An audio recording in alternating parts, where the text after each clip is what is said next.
길게 늘어선 줄, 오픈런은 기본.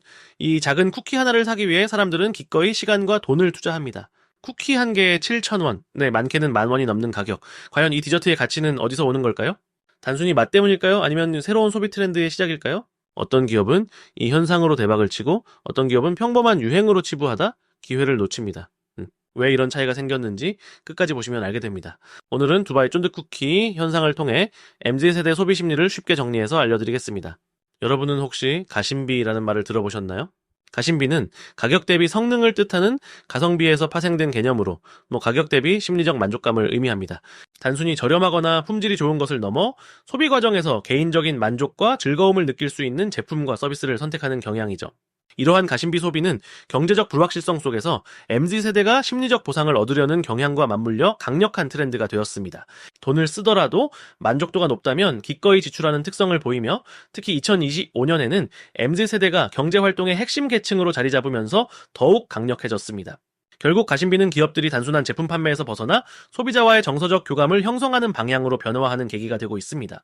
그렇다면 왜 두바이 쫀득쿠키 같은 현상이 특정 산업, 특히 디저트 시장에서 반복적으로 나타나는 걸까요? 첫째, 디저트는 작은 사치를 경험하기에 가장 적합한 품목 중 하나입니다. 고가의 명품이나 자동차처럼 큰 지출은 아니지만 일상 속에서 특별한 만족감을 선사할 수 있기 때문이죠. 둘째, SNS는 이러한 작은 사치를 빠르게 확산시키는 강력한 도구입니다. 시각적으로 매력적인 디저트는 인증샷을 유발하고 이는 다시 새로운 소비를 이끌어내는 선순환 구조를 만듭니다. 마지막으로 경제적 불황 속에서 소비자들은 큰 행복 대신 소확행, 즉 작지만 확실한 행복을 추구하는 경향이 강해집니다. 이러한 심리가 고가 디저트 소비를 합리화하는 배경이 되는 것이죠. 그럼 이제 두바이 쫀득쿠키 현상을 성공적으로 이끈 사례들을 통해 더 자세히 분석해 볼까요? 첫 번째 성공 사례는 픽스 디저트 초콜릿입니다. 이 브랜드는 두바이 초콜릿의 원조로 피스타치오 스프레드와 바삭한 카다이프를 초콜릿 안에 넣어 독특한 식감을 구현했습니다. 유명 인플루언서들이 이 초콜릿을 먹는 영상이 SNS에서 폭발적인 반응을 얻으며 전 세계적인 품절 대란을 일으켰죠. 이는 단순한 맛을 넘어 이국적인 경험과 특별한 비주얼을 제공한 것이 성공의 핵심이었습니다. 두 번째 사례는 두바이 쫀득쿠키의 국내 확산입니다. 원조 두바이 초콜릿의 인기가 시들해질 무렵 국내 베이커리들이 마시멜로와 카다이프를 결합한 쫀득쿠키를 선보였습니다. 이는 익숙한 쿠키라는 형태의 쫀득한 식감과 이국적인 비주얼을 더해 소비자들의 호기심을 다시 자극했습니다.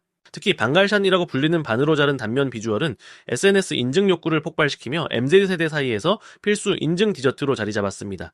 아이돌들의 SNS 인증까지 더해지며 인기는 더욱 불이 붙었고 배달앱 검색량은 1,500배 이상 급증했습니다. 세 번째는 바차커피와 같은 프리미엄 커피 브랜드입니다. 이들은 단순한 커피를 넘어 고급스러운 공간, 특별한 원두, 그리고 차별화된 경험을 제공합니다. 한 잔에 10,000원이 넘는 커피라도 그곳에서 얻는 프리미엄 경험과 사진 찍기 좋은 공간은 MZ 세대에게 충분한 가심비를 제공합니다. 네. 이러한 브랜드들은 제품 자체가 아닌 브랜드가 제공하는 전체적인 경험을 판매하며 성공을 거두고 있습니다. 그렇다면 이러한 트렌드를 잘못 읽어 실패한 사례는 없을까요? 물론 있습니다. 바로 트렌드를 쫓기에만 급급했던 브랜드들입니다. 한때 유행했던 흑당 버블티 열풍을 기억하시나요? 수많은 카페들이 너도나도 흑당 버블티를 출시했지만 차별점 없는 맛과 서비스로는 소비자들의 마음을 사로잡지 못했습니다. 결국 유행에 편승했을 뿐 본질적인 가치를 제공하지 못한 브랜드들은 빠르게 사라졌습니다. 이는 시장 트렌드를 읽지 못하거나 혹은 읽었더라도 자신만의 차별화된 가치를 만들지 못하면 얼마나 치명적인지 보여주는 사례입니다. 또 다른 실패 사례는 고든 램지 버거처럼 해외 유명세를 그대로 가져왔다가 한국 시장에서 고배를 마신 경우입니다. 단순히 유명 셰프의 이름값에 기댄 고가의 메뉴는 상향 평준화된 한국 소비자들의 입맛과 가격 민감도를 충족시키지 못했습니다. 이는 이름값보다는 본질적인 맛과 가치를 중요시하는 한국 소비자의 특성을 간과한 결과라고 볼 수 있습니다. 그렇다면 성공과 실패를 가른 핵심 변수는 무엇일까요? 크게 세 가지로 정리해 볼 수 있습니다. 첫 번째 핵심 변수는 차별화된 가치와 스토리입니다. 단순히 유행을 쫓는 것을 넘어 왜 이 제품을 소비해야 하는지에 대한 명확한 이유와 스토리가 있어야 합니다. 두바이 쫀득쿠키는 이국적인 재료와 식감이라는 분명한 차별점을 가졌습니다. 여러분의 일상에서는 나만의 특별한 스토리를 가진 물건이나 경험이 무엇인지 생각해보세요. 두 번째 핵심 변수는 경험 소비와 소셜 공유의 용이성입니다.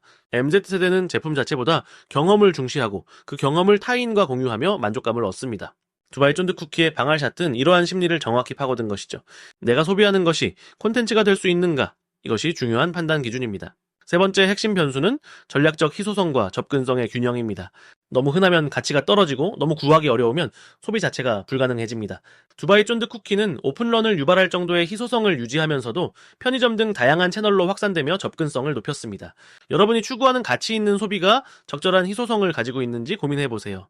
이러한 현상은 비단 디저트 시장에만 국한되지 않습니다. 패션, 뷰티, 라이프스타일 등 다양한 분야에서 작은 사치와 가심비 소비 트렌드가 나타나고 있습니다. 고가의 명품 대신 디자이너 브랜드 향수나 고급스러운 패키지에 프리미엄 초콜릿을 선택하는 것도 같은 맥락입니다. 이러한 소비는 나를 위한 투자이자 자기 돌봄의 일환으로 여겨집니다. 남에게 보이기 위한 소비가 아니라 나 자신의 만족을 위한 소비인 것이죠. 하지만 이러한 트렌드가 항상 긍정적인 면만 있는 것은 아닙니다. 과도한 작은 사치는 불필요한 지출을 유발하고 FOMO, Fear of Missing Out, 심리를 자극해 충동 구매로 이어질 수 있습니다. 특히 SNS를 통한 과시소비는 상대적 박탈감을 주장할 수도 있습니다. 중요한 건 작은 사치 그 자체가 아니라 우리가 어떤 가치를 추구하며 소비하는지 이해하는 것입니다. 단순히 유행에 휩쓸리기보다는 내게 진정한 만족감을 주는 소비가 무엇인지 스스로 질문해야 합니다. 합리적인 소비를 위한 나만의 기준을 세우는 것이 중요합니다. 오늘 영상이 여러분의 소비 생활을 돌아보고 현명한 선택을 하는 데 도움이 되었기를 바랍니다. 더 많은 경제 인사이트를 원하시면 경제드라이브 채널 구독과 좋아요, 알림 설정 잊지 마세요.